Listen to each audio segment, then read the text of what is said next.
A principal in Philadelphia is making headlines for an unorthodox approach to encouraging good behavior at her elementary school. What is she doing? Well, if all 8th graders make it to graduation with no physical violence, each child will get $100. We are joined now by the principal of that elementary school, Stephanie Andrewlevich, who joins us on the phone. And Stephanie, thanks for being with us. Have to ask, how did you come up with this idea? So the two biggest things that we want our students to leave our school with, besides the obvious of academics, are conflict resolution skills and financial literacy.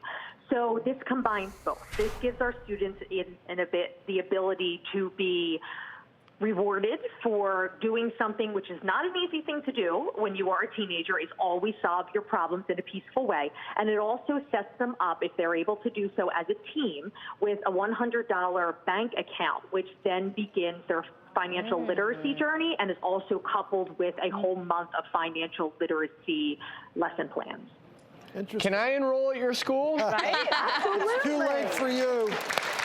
Well, I love the financial literacy piece, because as young as 3 years old, children do start to understand simple concepts of money, yet there's very little systematic programming that teaches you how to save, how to manage your money, and that's a huge life skill, so kudos to you for that, Stephanie. Dr. Judy, from a developmental point of view, is rewarding, incentivizing good behavior versus punishing bad behavior. Has that been shown in studies to be a much better way to go? Yeah, you know, we want to reward good behavior because it's a way to get that into their system, practicing a good behavior over and over again. I think the concern comes from when it doesn't feel like it's existing in the natural environment anymore. So obviously as adults, they're not going to get paid money for not fighting, but that's where the transition is going to come in. So these children are younger. As they get older, instead of rewarding with money, it's got to be more things like a pat on the back. Hey, that was a really good job resolving that conflict.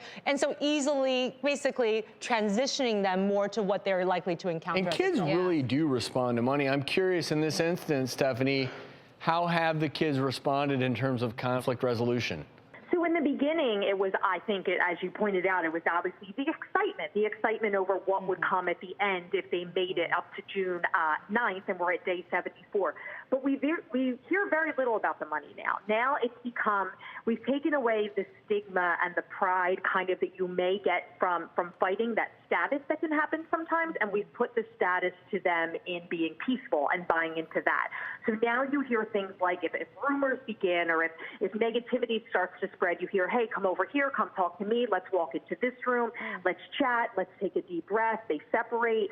So the kids have really taken ownership over this, and they are the ones that are leading each other in the conflict resolution. And I think this is a perfect example of how teachers and administrators frequently go over and beyond the call of duty to make sure that kids have all the tools they need for a successful life. So I want to say thank you. Yes, Stephanie, kudos to you. And really quickly, because I'm sure other schools will hear about this, maybe to try to replicate it, how are you funding the program?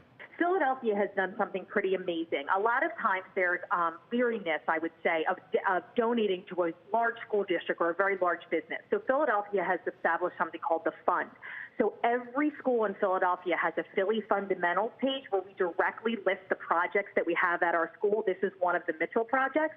And a private citizen donor all the way up to a corporation can log on, pick a school, pick a project, and the resources go directly to that school for that project.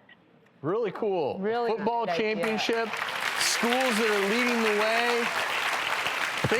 Things are going well in Philly. Stephanie, thanks so much for being with us. Thank you so much for your time.